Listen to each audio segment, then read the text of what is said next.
नमस्कार और breaking news में आपका स्वागत है। आज की बड़ी खबर ये है कि आज बुलेटिन में बात होगी भारत द्वारा किए गए बड़े सैन्य ऑपरेशन की जिससे पाकिस्तान अभी तक सहमा हुआ है। बात करेंगे बिहार की राजनीति में आए उस भूचाल की जिसने जेडीयू के अंदर खलबली मचा दी है। इसके अलावा मिडिल ईस्ट में मंडरा रहे युद्ध के खतरे और उत्तर भारत में मौसम के बदलते खतरनाक मिजाज पर भी विस्तार से चर्चा करेंगे। तो चलिए बिना किसी देरी के शुरू करते हैं आज की सबसे बड़ी खबरें। बुलेटिन की शुरुआत करते हैं देश की सुरक्षा और सरहद से जुड़ी सबसे बड़ी और एक्सक्लूसिव खबर से। जम्मू कश्मीर के पहलगाम में हुए हालिया आतंकी हमले के बाद भारत शांत नहीं बैठा है। भारतीय वायुसेना द्वारा अंजाम दिए गए ऑपरेशन सिंदूर की गूंज अब पूरी दुनिया में सुनाई दे रही है। इस ऑपरेशन के तहत भारत ने एलओसी के पार जाकर बड़ी एयर स्ट्राइक की है और पाकिस्तान को ऐसा जख्म दिया है जिससे वो अभी तक उबर नहीं पाया है। वायुसेना प्रमुख के आधिकारिक बयान के मुताबिक इस सर्जिकल स्ट्राइक में पाकिस्तान के कई प्रमुख एयरफील्ड्स, 2 कमांड और कंट्रोल सेंटर, रनवे और कम से कम 4 रडार सिस्टम पूरी तरह से तबाह कर दिए गए हैं। पाकिस्तान को अपनी वायुसेना का इतना बड़ा नुकसान हुआ है कि अब वो इसकी भरपाई के लिए एक बार फिर अपने पुराने आका चीन की शरण में पहुंच गया है। खुफिया रिपोर्ट्स के मुताबिक पाकिस्तान अपने नष्ट हुए सिस्टम को बदलने के लिए चीन से शानक्सी KJ-500 अवॉक्स एयरक्राफ्ट खरीदने की गुहार लगा रहा है। भारत की इस कूटनीतिक और सैन्य आक्रामकता ने साफ कर दिया है कि अब किसी भी आतंकी उकसावे का जवाब सीधे दुश्मनों के घर में घुसकर दिया जाएगा। सरहद के बाद अब रुख करते हैं अंतर्राष्ट्रीय खबरों का। मिडिल ईस्ट यानी मध्य पूर्व में हालात अब पूरी तरह से बेकाबू होते नजर आ रहे हैं और तीसरे विश्व युद्ध की आहट सुनाई देने लगी है। इजराइल और लेबनान के बीच का तनाव अपने सबसे खतरनाक स्तर पर पहुंच गया है।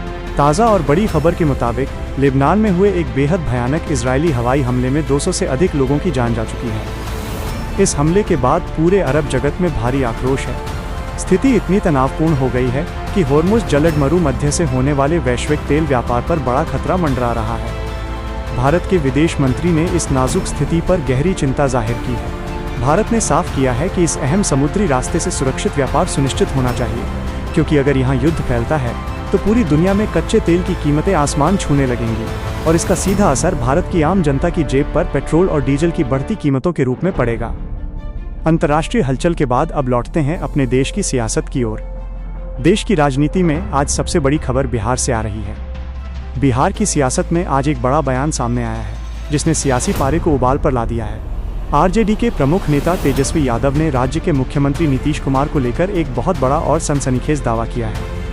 तेजस्वी यादव ने मीडिया से बातचीत में खुलेआम आरोप लगाया है कि जनता दल यूनाइटेड के ही कुछ बड़े नेताओं ने नीतीश कुमार को पूरी तरह से फंसा दिया है और उन्हें गलत दिशा में ले जा रहे हैं। तेजस्वी का कहना है कि नीतीश कुमार एक बेहद अनुभवी नेता हैं, लेकिन उनके आसपास मौजूद पार्टी के ही वरिष्ठ नेता उन्हें गलत सलाह दे रहे हैं, जिससे सरकार और मुख्यमंत्री की छवि को भारी नुकसान पहुँच रहा है।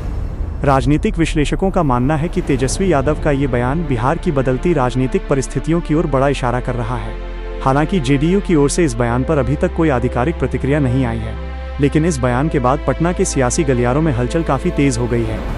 राजनीति की अगली बड़ी खबर पंजाब से है, जहां भ्रष्टाचार के आरोपों ने आम आदमी पार्टी की सरकार के लिए मुश्किलें खड़ी कर दी हैं। मुकेरियां के एक प्रमुख कारोबारी ने कई वीडियो जारी करके पंजाब सरकार के एक मंत्री पर बेहद गंभीर आरोप लगाए हैं।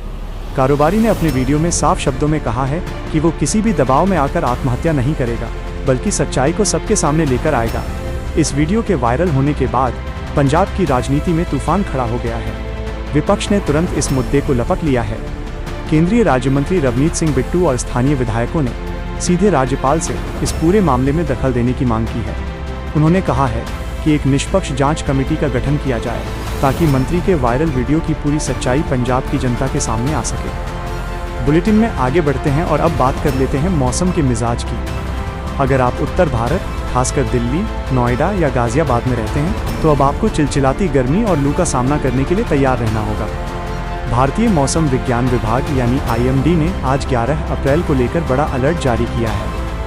राजधानी दिल्ली का अधिकतम तापमान 35 डिग्री सेल्सियस के पार जा चुका है। मौसम विभाग का कहना है कि आसमान साफ रहेगा, लेकिन दिन के समय बहुत तेज और गर्म सतही हवाएं चलेंगी। हवा में नमी का स्तर 35% तक गिर गया है, जिसका मतलब है कि हवाएं बहुत सूखी और चुभने वाली होंगी।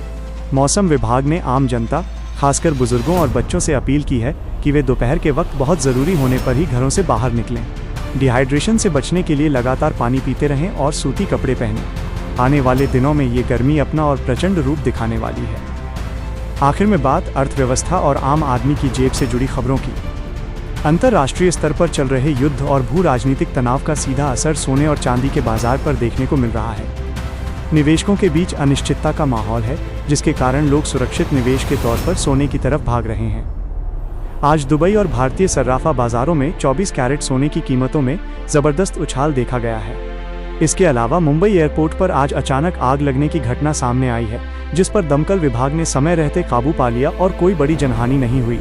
वहीं शिक्षा के क्षेत्र में भी एक अहम अपडेट है। केंद्रीय विद्यालय संगठन ने सत्र 2026 और 27 के लिए बाल वाटिका में प्रवेश प्रक्रिया शुरू कर दी है, जिससे छोटे बच्चों के अभिभावकों को बड़ी राहत मिली है। तो ये थीं आज की तमाम बड़ी अहम और ब्रेकिंग खबरें। सरहद की सुरक्षा से लेकर देश की राजनीति, मौसम के बदलते मिजाज और बाजार की हलचल तक हर बड़ी अपडेट हमने आप तक सबसे पहले पहुंचाई। हमारी कोशिश रहती है कि आप तक हर खबर पूरी सच्चाई और सटीक विश्लेषण के साथ पहुंचे। इस तरह की तमाम निष्पक्ष, सच्ची और विस्तृत खबरों से लगातार जुड़े रहने के लिए हमारे चैनल को अभी सब्सक्राइब करें।